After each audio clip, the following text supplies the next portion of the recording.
Hi everyone, ఈరోజైతే చికెన్తో ఒక రెసిపీ చేస్తున్నాను. ఇది వచ్చేసి పెరుగు, ఉప్పు, కారం, పసుపు, గరం మసాలా నేను మిక్సీ చేస్తాను. ధనియాలు, ఇలాచీ, చెక్క, కొబ్బరి అండ్ గసగసాలు ఇవన్నీ లైట్గా ఫ్రై చేసి మిక్సీ చేస్తాను. కరాహీ మసాలా కూడా కొంచెం టేస్ట్ కోసం యాడ్ చేస్తున్నా. అండ్ నిమ్మకాయ అయితే మీకు పులుపు ఇష్టం ఉంటే మోర్ దాన్ 1 వేసుకోవచ్చు.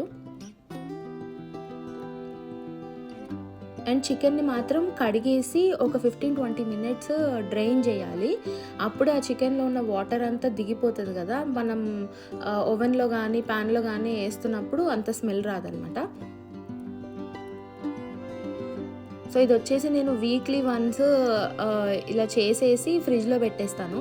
కావాల్సినప్పుడు తీసి ఓవెన్లో పెడుతూ ఉంటాను. డిన్నర్ చక్కగా స్కిప్ చేసేసి హ్యాపీగా తినేసి పడుకోవచ్చు. టమ్మీ ఫుల్గా ఉంటుంది చికెన్ ఇంట్రెస్ట్ ఉంటే మాత్రం. అండ్ పుదీనా అండ్ కొత్తిమీర అయితే నేను కొంచెం ఇలా దంచేస్తా. ఓన్లీ లీవ్స్ వేస్తుంటే ఫ్లేవర్ అంత రావట్లేదు, అందుకనే ఇలా కొంచెం దంచేస్తున్నాను. అప్పుడు ఆ ఫ్లేవర్ కూడా బాగా తెలుస్తుంది. నేను రైస్ బదులు జస్ట్ 2 to 3 పీసెస్ తినేసి హ్యాపీగా నైట్ పడుకుంటున్నాను. ఈ మధ్య ఇది బాగా అలవాటైంది, ఎందుకంటే ఇందులో కార్బోహైడ్రేట్స్ ఉంటావు. నైట్ ఇన్సులిన్ స్కిప్ చేసేస్తా. జస్ట్ 2 to 3 తిన్నానంటే కూడా పొట్ట ఫుల్ అనిపిస్తుంది.